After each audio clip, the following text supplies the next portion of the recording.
Hello అక్కలు అన్నలు తమ్ముళ్ళు చెల్లెలు ఎలా ఉన్నారు? అందరూ బాగున్నారా? నేనైతే సూపర్ కూల్గా ఉన్నాను. And welcome back to our channel series miles.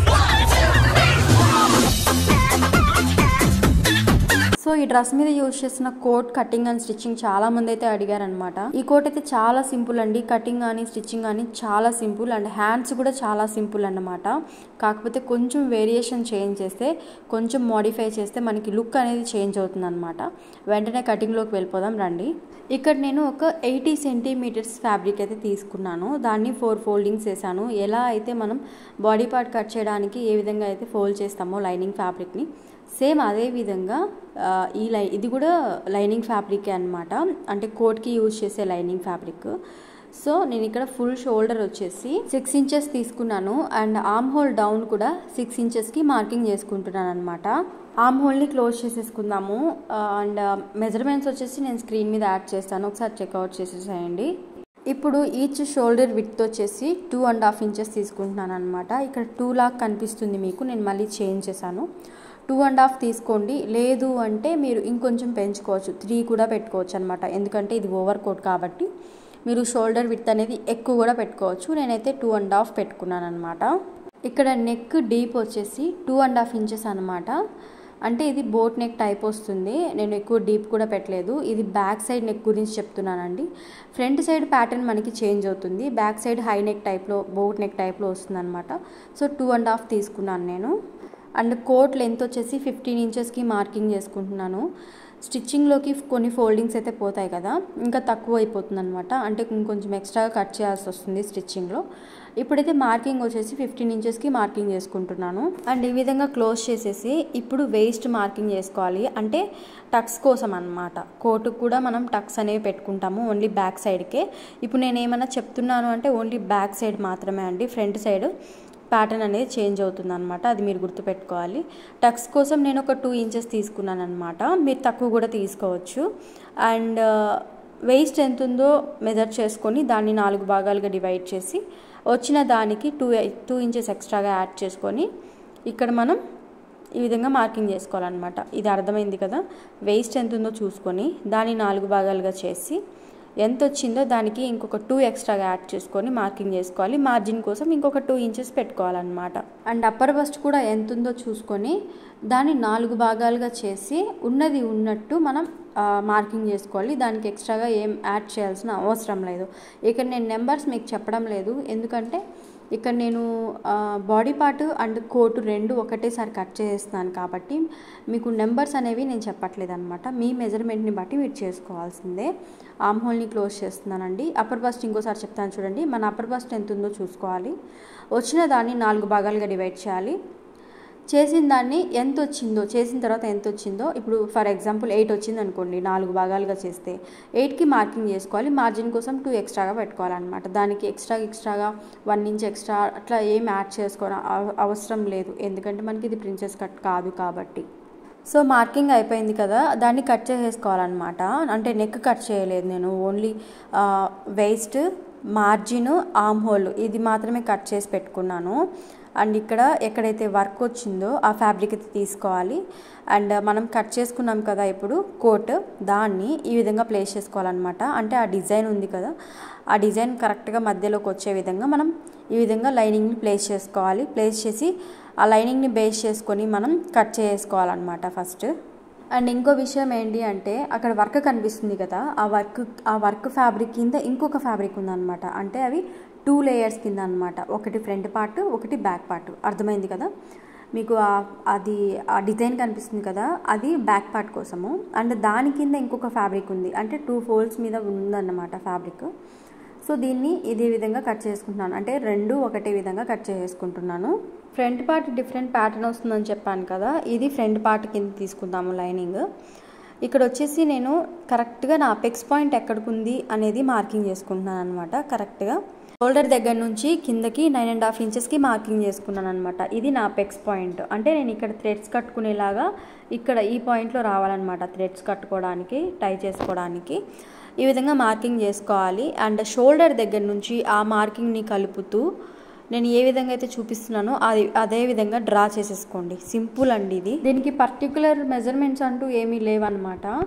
Shoulder దగ్గర నుంచి ఒకసారి మీరు గమనించినట్లయితే నెక్ అపెక్స్ పాయింట్ దగ్గర ఏ విధంగా కర్వ్ వచ్చింది అనేది మీరు గమనించినట్లయితే, అంటే కోట్ నాకు ఇదే ప్యాటర్న్లో కావాలి, ఇదే షేప్లో కావాలి అనేసి నేను అనుకున్న దాన్ని బట్టి నేను షేప్ అయితే గీసేసుకున్నాను అనమాట, డ్రాయింగ్ అయితే గీసేసుకున్నాను. అంతే అండి, దీంట్లో మార్కింగ్ చేయాల్సింది ఇంకా ఏమీ లేదనమాట. నేను ఏ విధంగా అయితే మార్కింగ్ చేసుకున్నానో ఆ కర్వ్, ఆ షేపు అండ్ ఆ వేస్ట్ కింద దగ్గర ఏ విధంగా అయితే క్రాస్ తీసానో అదే విధంగా కట్ చేసేసుకుంటున్నాను.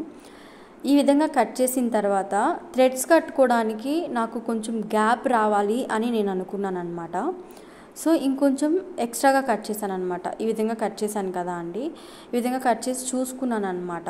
అంటే ఇప్పుడు మీరు నా అవుట్ఫిట్ గమనించినట్లయితే ఈ పార్ట్కి ఆ పార్ట్కి, అంటే ఈ బస్ట్కి ఆ బస్ట్కి మధ్యలో గ్యాప్ ఉంటుంది. ఆ గ్యాప్ రావడానికి మళ్ళీ ఇంకొంచెం కట్ చేశాను అనమాట. ఇక్కడ షేప్ ఉంది చూడండి, ఇట్లా ఉందన్నమాట ఇప్పుడు కదా, ఇంత దగ్గరగా ఉంది. బట్ నాకు అలా వద్దు, నాకు మధ్యలో గ్యాప్ ఎక్కువ రావాలి. ఎందుకంటే థ్రెడ్స్ కట్టుకున్నప్పుడు నాకు ఆ జిగ్జాగ్ ప్యాటర్న్ అనేది కనిపించాలి. అందుకని నేను మళ్ళీ ఫోల్డ్ చేసి మళ్ళీ ఇంకొంచెం ఎక్స్ట్రాగా కట్ చేశాను అనమాట. అంటే సేమ్ షేపు సేమ్ కర్వ్ అంతా అదే వస్తుంది, కాకపోతే ఇంకొంచెం ఎక్స్ట్రా క్లాత్ అనేది కట్ చేసేస్తాం అనమాట. అర్థమైంది కదా. ఇప్పుడు బ్యాక్ పార్ట్కి మనం నెక్ అనేది డ్రా చేసుకున్నాం కదా, మార్కింగ్ చేసుకున్నాం కదా, దాన్ని కట్ చేసేసుకుంటున్నాము. ఇలా కట్ చేసేసిన తర్వాత మెయిన్ ఫ్యాబ్రిక్, లైనింగ్ ఫ్యాబ్రిక్ రెండు కలిపి కుట్టుకోవాలండి. మీరు క్యాన్వాస్ పేపర్ వేసుకోవాలి అనుకుంటే వేసుకోవచ్చు, లేదు అంటే అలాగే వదిలేసేయచ్చు బ్యాక్ పార్ట్కి మటుకు. ఫ్రంట్ పార్ట్కి ఎలాగో క్యాన్వాస్ రాదండి, వేయాల్సిన అవసరం లేదు. నేనేంటంటే బ్యాక్ పార్ట్ కూడా క్యాన్వాస్ వేయలేదు, ఎందుకంటే నాకు అవసరం లేదనిపించింది. క్యాన్వాస్ పేపర్ దేనికి వేయలేదు, ఫ్రంట్ పార్ట్కి వేయలేదు అండ్ బ్యాక్ పార్ట్కి కూడా వేయలేదు. సో ఇక్కడ చూడండి, main fabric and lining fabric రెండు కలిపి కుట్టేసేసుకున్నాను అనమాట. అండ్ బ్యాక్ సైడ్ టక్స్ కూడా పెట్టేసుకున్నాను. ఇక్కడ మీరు గమనించినట్లయితే ఈ విధంగా, అంటే లోపలికి టర్న్ చేస్తాం కదా మనము, రాంగ్ సైడ్లో పెట్టి కుట్టేసి లైనింగ్ని లోపలికి టర్న్ చేస్తాం కదా, అదే రకంగా చేశాను అనమాట. క్యాన్వాస్ పేపర్ అనేది పెట్టలేదన్నమాట. సో ఇది అందరికి తెలిసిన విషయమే కాబట్టి, లైనింగ్ ఫ్యాబ్రిక్ మెయిన్ ఫ్యాబ్రిక్ రెండు కలిపి కుట్టుకోవడం అనేది తెలిసిన విషయమే కాబట్టి మీకు చూపించలేదన్నమాట. రెడీ చేసేసిన తర్వాత చూపిస్తున్నాను. సో ఇదైతే బ్యాక్ పార్ట్ మనకి రెడీ అయిపోయిందనమాట. అండ్ ఇక్కడ వచ్చేసి మనం ఫ్రంట్ పార్ట్ కట్ చేసుకున్నాం కదా, దాన్ని మెయిన్ ఫ్యాబ్రిక్ మీద ఈ విధంగా పెట్టేసి మెయిన్ ఫ్యాబ్రిక్ని కూడా కట్ చేసుకోవాలన్నమాట. ఇది తెలుసు కదా అండి, లైనింగ్ ఫ్యాబ్రిక్ని బేస్ చేసుకొని మెయిన్ ఫ్యాబ్రిక్ని మనం కట్ చేసుకోవాలి అని చెప్పేసి. ఇలా కట్ చేసుకున్న తర్వాత దీన్ని కూడా మెయిన్ ఫ్యాబ్రిక్ లైనింగ్ ఫ్యాబ్రిక్ రెండు కలిపి కుట్టుకోవాలి. అండ్ ఇది కూడా సేమ్ రాంగ్ సైడ్లో పెట్టుకొని లోపలికి ట్విస్ట్ చేసుకోవాలన్నమాట. ఓకేనా. దీనికి మనం క్యాన్వాస్ పేపర్ యాడ్ చేయడానికి ఉండదు, అండ్ ఏదైనా క్రాస్ పీస్ తీసుకొని యాడ్ చేయడానికి ఉండదు. ఫినిషింగ్ అనేది సరిగ్గా కనిపించదు అనమాట.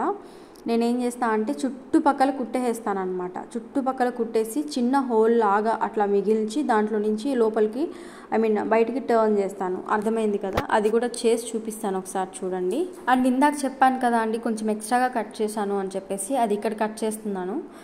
అంటే మెయిన్ ఫ్యాబ్రిక్ లైనింగ్ ఫ్యాబ్రిక్ రెండు కట్ చేసుకున్న తర్వాత ఇప్పుడు ఒకదాని మీద ఒకటి పెట్టేసి ఈ విధంగా వీడియోలో చూపిస్తున్న విధంగా కొంచెం ఎక్స్ట్రాగా క్లాత్ అనేది కట్ చేస్తున్నాను అనమాట. ఇందాక మిస్ అయింది అనుకున్నాను క్లిప్, బట్ మిస్ అవ్వలేదు, ఉంది.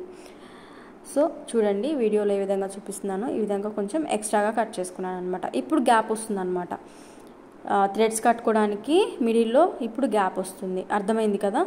సో ఇక్కడ వచ్చేసి ఫ్రంట్ సైడ్ థ్రెడ్స్ కట్టుకున్నాను కదా, ఆ థ్రెడ్స్ అనేవి ప్రిపేర్ చేసుకుంటున్నాను. కొంచెం రిబ్బన్ టైప్లో పెట్టుకుంటున్నాను అనమాట. అది మీ ఇష్టం, థ్రెడ్స్ ఏ ప్యాటర్న్లో పెట్టుకోవాలి, ఏ మోడల్లో పెట్టుకోవాలి అనేది మీ ఇష్టం అనమాట. నేనైతే ఈ విధంగా రిబ్బన్ టైప్లో పెట్టుకుంటున్నాను. స్టార్టింగ్లో కొంచెం సన్నగా అండ్ ఎండింగ్లో కొంచెం లావ్ ఎక్కువగా ఉన్నట్టు, కొంచెం విడ్త్ ఎక్కువగా ఉన్నట్టు పెట్టుకుంటున్నాను. ఇప్పుడు ఫ్రంట్ పార్ట్ తీసుకొని ఫ్రంట్ పార్ట్కి మార్కింగ్ చేసుకోవాలన్నమాట. షోల్డర్ దగ్గర నుంచి కిందకి అపెక్స్ పాయింట్ ఎక్కడి వరకు ఉందో అంతవరకు మార్కింగ్ చేసుకోవాలి. 9.5 ఇంచెస్కి మార్కింగ్ చేసుకున్నాను.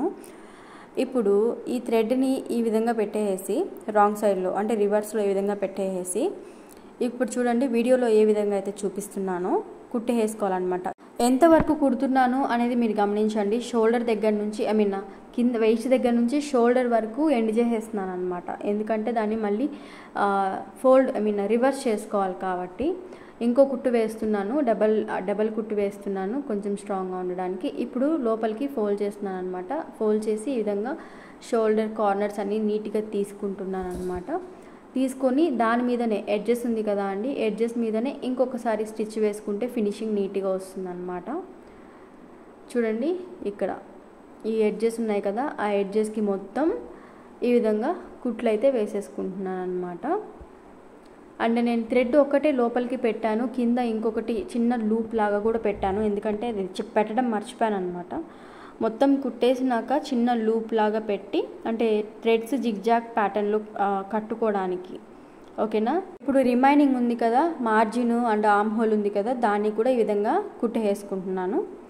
అంతేనండి. ఒక సైడ్ వచ్చేసి మనకి రెడీ అయిపోయింది. సేమ్ ఇది ఏ విధంగా అయితే కుట్టామో ఇంకొక సైడ్ కూడా ఉంది కదా, దాన్ని కూడా అదే విధంగా రెడీ చేసి పెట్టేసుకోవాలి. ఇప్పుడు షోల్డర్స్ అనేటివి జాయిన్ చేసుకుంటున్నానండి. షోల్డర్స్ జాయిన్ చేసేసుకున్నాక ఈ విధంగా షోల్డర్స్ అనేటివి జాయిన్ చేసుకున్నాక హ్యాండ్స్ జాయిన్ చేసుకోవాలి. హ్యాండ్స్ జాయిన్ చేసుకున్న తర్వాత ఇక్కడ వీడియోలో చూపిస్తున్నాను చూడండి, బ్యాక్ పార్ట్ ఉంది కదా, ఆ బ్యాక్ పార్ట్ సైడ్ కొంచెం ఫ్యాబ్రిక్ అనేది ఎక్స్ట్రా వస్తుంది అన్నమాట. ఎందుకంటే మనం ఫ్రంట్ పార్ట్ కొంచెం తక్కువగా కట్ చేసాం కదా, ఎక్కువ క్లాత్ కట్ చేసాం కదా, సో బ్యాక్ పార్ట్ మనకి ఎక్స్ట్రా ఉంటుంది. దాన్ని ఏం చేయాలంటే ఫోల్డ్ చేసి వేసుకోవాలన్నమాట. ఇప్పుడు బ్లౌజెస్కి ఏ విధంగా అయితే మనం బ్యాక్ సైడ్ క్రాస్ పీసెసో లేకపోతే ఇంకొక నార్మల్ పీసెసో బ్యాక్ సైడ్ మనం లోపలికి ఫోల్డ్ చేసి కుట్టేసి లేకపోతే హెమ్మింగ్ చేస్తామో, అదేవిధంగా దీనికి కూడా ఒక పీస్ వేసి ఒక క్లాత్ వేసి లోపలికి మడిచి కుట్టుకోవాలన్నమాట. మనం దీనికి హెమ్మింగ్ చేయాల్సిన అవసరం లేదనమాట. సో హ్యాండ్స్ జాయిన్ చేసిన తర్వాత ఈ వర్క్ అనేది చేయాలన్నమాట.